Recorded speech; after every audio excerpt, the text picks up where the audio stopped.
चलिए आज एक ऐसे सफर की कहानी सुनते हैं जहां बेहद मुश्किल हालात का सामना एक ऐसे चमत्कार से हुआ जिस पर यकीन करना मुश्किल है। ये कहानी है सब्र की, विश्वास की और एक ऐसे तोहफे की जो हर उम्मीद से परे था। तो चलिए सीधे इस कहानी के दिल में उतरते हैं। जरा कल्पना कीजिए, 300 लोगों की एक फौज भूख से बिल्कुल बेहाल, और फिर अचानक समंदर उन्हें एक ऐसा तोहफा देता है जो किसी पहाड़ जैसा दिखता है। सवाल ये है कि ये सब आखिर हुआ कैसे? तो इस सवाल का जवाब एक मिशन से शुरू होता है। अल्लाह के रसूल ने हजरत अबू उबैदा बिन अल जर्राह की क़यादत में 300 साथियों की एक टुकड़ी को समंदर के किनारे की तरफ भेजा था। लेकिन ये सफर बिल्कुल आसान नहीं था। हुआ ये कि रास्ते में ही उनका सारा राशन खत्म हो गया, और ये उनके इम्तिहान की सिर्फ शुरुआत थी। एक ऐसी परीक्षा जो उनके ईमान और हिम्मत को उसकी आखिरी हदों तक ले जाने वाली थी। हालात आप यकीन नहीं करेंगे बहुत तेजी से बिगड़ने लगे। पहले तो राशन खत्म हुआ, फिर एक ऐसा वक्त आया कि पूरे लश्कर को पूरे दिन में खाने के लिए सिर्फ एक खजूर मिलती थी, और फिर एक दिन वो एक खजूर भी खत्म हो गई। अब उनके पास खाने के लिए बिल्कुल कुछ भी नहीं बचा था। अब कहानी का वो हिस्सा आता है जो शायद सबसे मुश्किल है। ये वो दौर था जहां इन साथियों की बेबसी ने उन्हें इतिहास में एक खास नाम दे दिया। भूख से बेहाल होकर जिंदा रहने के लिए उन्हें क्या करना पड़ा पता है? उन्हें पेड़ों की कांटेदार झाड़ियां और सूखे पत्ते चबाने पड़े। इसका नतीजा ये हुआ कि जैसा कि रिवायत में आता है, उनके होंठ जख्मी हो गए थे और मुंह छिल गए थे। और बस इसी वजह से इतिहास में इस लश्कर को एक अनोखा नाम मिला, जैश अल खब्बत। इसका मतलब है पत्ते खाने वालों की फौज। ये नाम सिर्फ उनकी मजबूरी नहीं, बल्कि उनके सब्र और हिम्मत की भी एक निशानी बन गया। हालात इतने बिगड़ गए थे कि उनके जिस्म में चलने तक की हिम्मत नहीं बची थी। पूरी तरह से थककर वो आखिरकार समंदर के साहिल पर पहुंचे। उन्हें नहीं पता था कि उनकी सबसे बड़ी आजमाइश के बाद सबसे बड़ा चमत्कार उनका इंतजार कर रहा था। साहिल पर पहुंचकर उनकी नजर दूर एक अजीब सी चीज पर पड़ी। पहली नजर में तो लगा कि वो रेत का एक बहुत बड़ा टीला है, किसी छोटी पहाड़ी जैसा। लेकिन जैसे जैसे वो करीब गए, उन्हें अपने आंखों पर यकीन नहीं हुआ।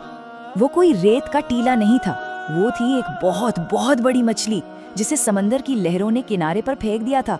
हदीस में इस मछली को अल अंबर कहा गया है। ये जैसे उनकी दुआओं का सीधा जवाब था। लेकिन अब यहाँ एक बड़ा मजहबी सवाल खड़ा हो गया। क्या इस तरह मिली मरी हुई मछली को खाना जायज है?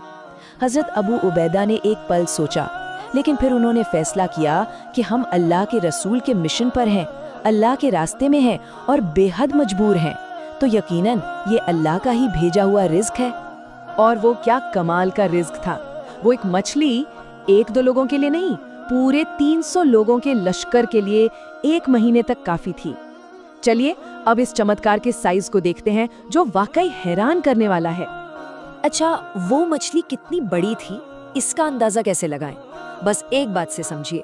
हदीस के मुताबिक उसकी आंख का जो गड्ढा था ना, उसमें 13 लोग आराम से बैठ गए थे। सोच कर देखिए। और एक और कमाल की बात, हजरत अबू उबैदा ने उसकी एक पसली को जमीन पर खड़ा कर दिया। फिर लश्कर का जो सबसे लंबा साथी था, वो सबसे ऊंचे ऊंट पर बैठा और उस पसली के नीचे से निकल गया बिना उसे छुए। तो नतीजा क्या हुआ? एक अकेली मछली ने 300 लोगों को पूरे 30 दिनों तक खाना खिलाया। इस दौरान सबने पेट भर खाया, उनकी सेहत वापस लौट आई, वो फिर से ताकतवर हो गए। जब ये लश्कर वापस मदीना पहुंचा तो उन्होंने अल्लाह के रसूल को ये पूरा हैरान कर देने वाला वाकया सुनाया। उन्होंने पत्तों से लेकर मछली तक सब कुछ तफसील से बताया। ये सब सुनकर अल्लाह के रसूल ने उनके फैसले पर मोहर लगा दी। उन्होंने फरमाया कि ये कोई मामूली घटना नहीं थी, बल्कि वो एक रिस्क था जो अल्लाह ने खास तौर पर तुम्हारे लिए समंदर से निकाला था। और बात यही खत्म नहीं हुई। उन्होंने पूछा, क्या तुम्हारे पास उसमें से कुछ बचा है? और जब साथियों ने वो बचा हुआ गोश्त पेश किया तो अल्लाह के रसूल ने खुद भी उसे खाया। मतलब ये इस बात का पक्का सबूत था कि वो रिज्क पूरी तरह से पाक और मुबारक था। तो इस पूरी कहानी का सबसे बड़ा सबक क्या है?